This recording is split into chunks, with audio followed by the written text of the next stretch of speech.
سخنرانی‌های ژنرال جیمز، نخستین مشاور امنیت ملی رئیس جمهور اوباما. لیندا چاوز، مدیر پیشین روابط عمومی کاخ سفید. میچل ریس، مدیر سیاستگذاری وزارت خارجه آمریکا 2005.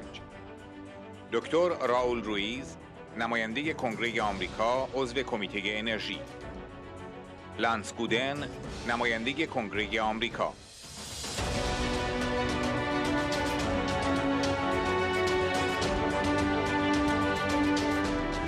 ژنرال جونز، نخستین مشاور امنیت ملی رئیس جمهور اوباما. در موج اخیر اعتراضات در سراسر ایران شاهد اوجگیری سمفونی مقاومت بودیم که بیش از 4 دهه در حال اجراست. این بازتاب عزم تزلزل ناپذیر میلیون‌ها ایرانی برای تغییر بود. سرکوب وحشیانه‌ی رژیم در خاموش کردن شعله‌های مقاومت شکست خورد. کانون‌های شورشی شجاع با به خطر انداختن جان و امنیت خود به رغم شرایط دشوار، شعله‌های سرزمینی بهتر و آزادتر را همچنان فروزان نگه می‌دارند.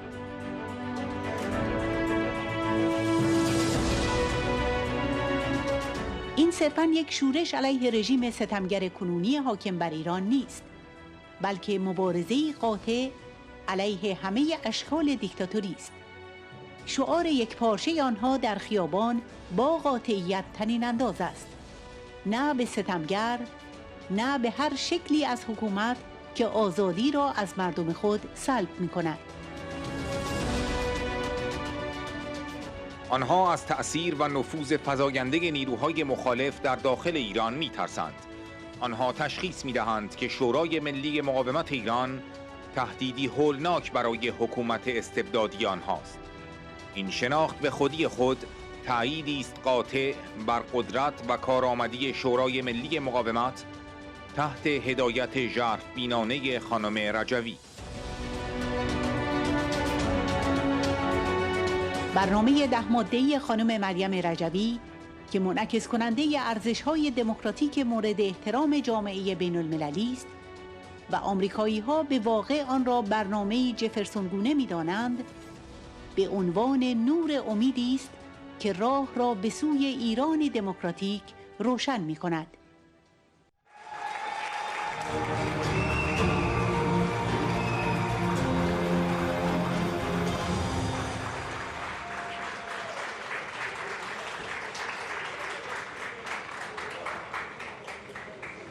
President Rajavi, very, very nice and honored to be with you. And friends here, united in a common cause, it's a great pleasure to be with you. This summit could not have come at a more urgent and critical time in history, and I'm honored to be here with you. This is a moment in time where democracies are faced with challenges from autocratic regimes who, wrongly in my view, I think in our collective view, think that their ideology, which is based on domination and oppression, are somehow destined to prevail nonetheless. Ladies and gentlemen, we will win this contest and relegate despotic regimes to the dustbin of history.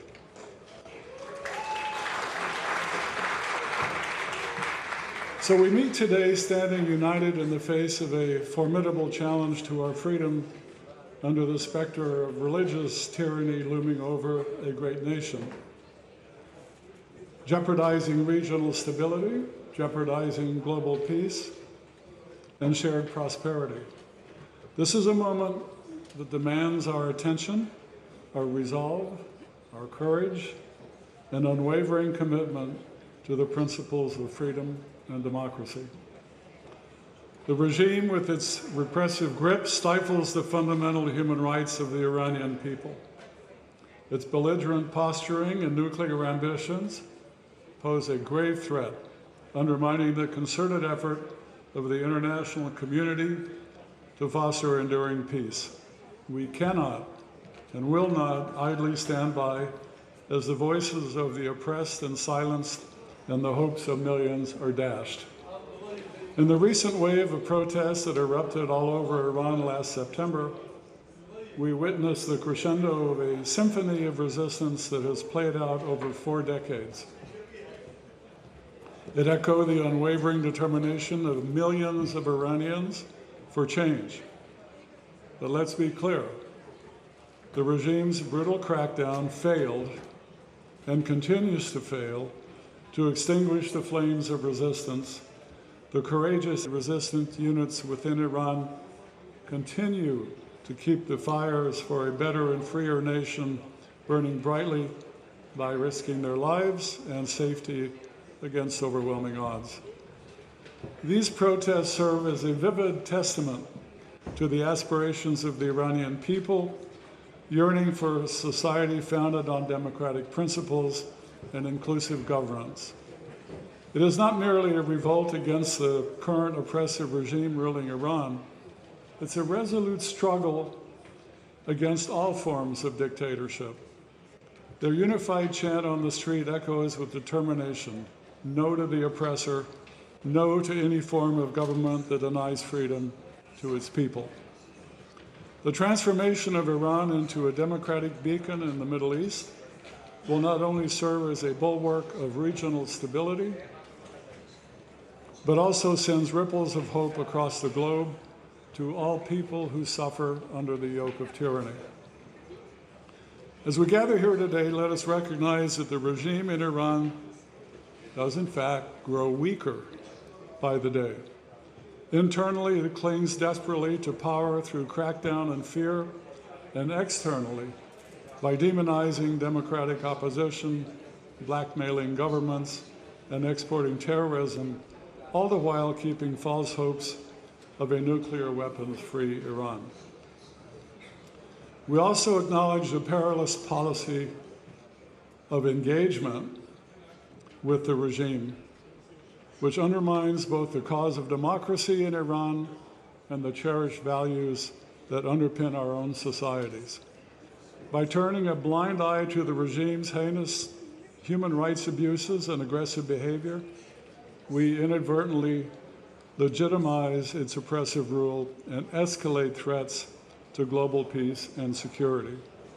And so it is time to recalibrate this approach, prioritizing support for the Iranian people's unwavering quest for freedom and democracy. Now is not the time to make more concessions to a regime that has proven to be unworthy of any form of trust. It is time for clear decisiveness.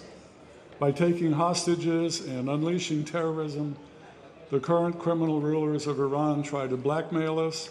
We must not cave in, and retreat is out of the question. We must recognize that underneath the regime's enthusiastic embrace for what they see as appeasement is an unmistakable fear. They fear the growing impact and influence of the opposition forces inside Iran. They recognize that the National Council of Resistance of Iran is a threat to their tyrannical rule, a formidable threat to their tyrannical rule. This recognition in itself is a resounding confirmation of the potency and efficacy of the NCRI under the visionary leadership of Madame Rajavi. Mrs. Rajavi's 10-point plan, which mirrors the democratic values cherished by the international community and which Americans recognize as being truly Jeffersonian, stands as a beacon of hope, illuminating the path towards a democratic Iran where freedom, justice, and human rights will prevail. The global support for the NCRI's goals and ambition resounds across nations, capturing the attention of senior leaders and legislators from numerous countries, as we've heard earlier today. The powerful solidarity displayed by 117 former world leaders from 45 nations in a joint letter to their respective heads of state speaks volumes about the global recognition of the significance of democratic values espoused by the Iranian resistance. But the momentum does not stop at that point.